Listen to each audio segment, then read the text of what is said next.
Cowboy Bebop, it's a classic. Who remember? Yeah, that shit won awards, probably. Like, real ones, not the fucking funny little Crunchyroll awards. I can't read the screen. I can't read the screen. Tweeted real quick. Tweeted before. I'm talking like an Olympic gold medal or like a Chuck E. Cheese skee ball trophy. Get 500 tickets, turn in for a slinky. Look at this. Who doesn't love this? Sure, not every episode's a 10 out of 10, but it's mostly winners out here. Everybody loves it. You, me, Erwin, even your little cousin, little fucking Carlito. He loves that fucking show. It's the only anime he watches. Sometimes you smack him around a little bit. You try to convince him. You try to get him to watch anything else at all. He's too busy eating M&Ms. He just eats M&Ms all day, so the single cartoonish bone in his brain continues to vibrate. He's kind of like a shark insofar as, you know, the moment the giant brain bone ceases vibration, his life will end. A tragedy, really. Little Carlito dead at 19 because his brain bone petered out rather than, you know, from a fall head first off an ATV as you'd forecasted. There's one thing about Cowboy Bebop that will never fly with me. It's a single flaw I cannot unsee, and yet it's one I scarcely see pointed out or discussed ever. One flaw so glaring as to be unignorable. Faye Valentine. But there's one thing that gets me pissed off and I hate. Look at this. You literally walk en la agua cochina esa y lo primerito que te encuentras es la mierda esa. Aquí, donde quiera en la playa, pintura esa. I can never fucking step because there's always esta vinga aquí metida en el fucking medio. Faye Valentine's fucking hairline. To even call this thing a hairline feels like an insult because it's basically just an extension of her eyebrows. And I know what you're thinking, right? What if those are just her bangs, huh? But you didn't think of that. It was just her bangs. Wrong. Dead wrong. Fucking idiot. You can literally just go on Google and type in Faye Valentine hair down and see for yourself. This shit right here, it's not her bangs, brother. That's her goddamn hairline. Hoo-wee.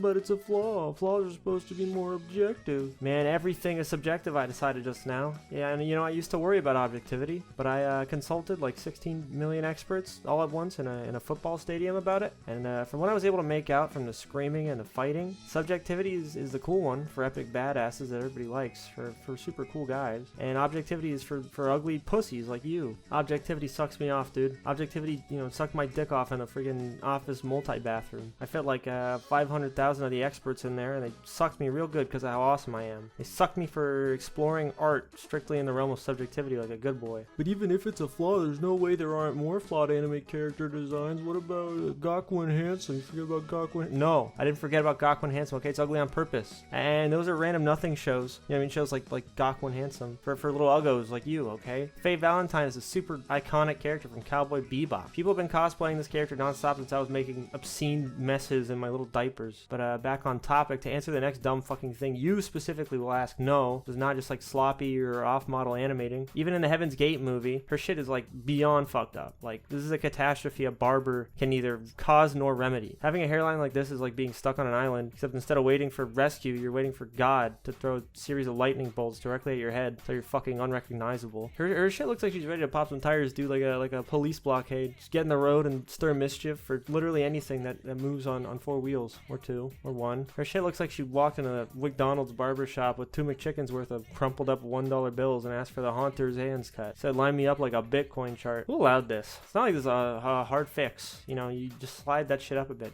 Just fix it. Just move it up. It's fine. Like, look, in this photo, right, her shit's fine. Like, basically normal. It's a fairly forward hairline, but you see this shit in real life sometimes, at least. Like, the guy who drew this cut, like, actually vaguely knows what human beings look like. But in most of these shots, Jesus fucking Christ, dude. Sometimes this shit also makes contact with her brow creases, like the creation of Adam. Fucking mind-boggling. Or the other characters in the show, they have, like, regular hairlines, to my knowledge. Kind of hard to judge off the main ones, you know, Spike and Ed, they have their shit down basically always. It's kind of hard to judge. And Jet shit ran off on them in the distant past, so we're not gonna worry about him either. So how about the like the pregnant lady from episode 1, right? Her shit's fine, you know, they lined her up normal. Sure, again, it's somewhat forward, but in the way that normal people's hairlines are, and not fucking this creature of the Black Lagoon shit. I've had about enough of this, man. Like, why? Like, what is this? Who okayed this? The fact that she's the only character in the whole show with her shit fucked up like that means that this was intentional, like it had to be. Some dumb motherfucker designed her like this on purpose, and every animator and keyframer thereafter had to bow their head like, oh, oh yeah, this is what we're doing? All right, yeah, let me get my little infant boy, my infant son. And then they go home, they drive home in their Hyundai Sonata, and then they walk into their house, and their little child is waddling down the hallway completely unattended. Like, pick him up by the head. It's like, all right, kiddo, you better get your drawing chops up, right? You get your blueberry Crayola. You got work to do. And then they got the goddess Megumi Hayashi. What the fuck is her name? Megumi Hayashibara. They got her on here, right? She has a golden voice, like the hottest possible voice in the whole world. And they got her to voice Faye Valentine because they're like, yeah, she's gonna be the archetypal hot anime girl for the next 25 years, right? This is me making predictions. Who knows what's going on in 2023? They come out with Faye Valentine 2. What are we gonna do, huh? And then they fuck their shit up like this. Like, how could they do this? I won't tolerate this. This is unacceptable. Man, whatever. All right, listen. The rest of her design, you know what I mean? Light to decent 9.9 out of 10. Could be worse, all right? Now click on my funny links, all right? And send this to everybody in the whole world. I want you to send it to so many people that you stop taking care of yourself. I want you to fall into hygienic decline. Like your dog will be screeching outside your door, scratching it up, the wood's chipping off, but you're too busy shoveling links to my channel on all your social media, on your Twitter, and your, what the fuck is, yeah, whatever. Just put it everywhere, okay? All right, enough. Cool.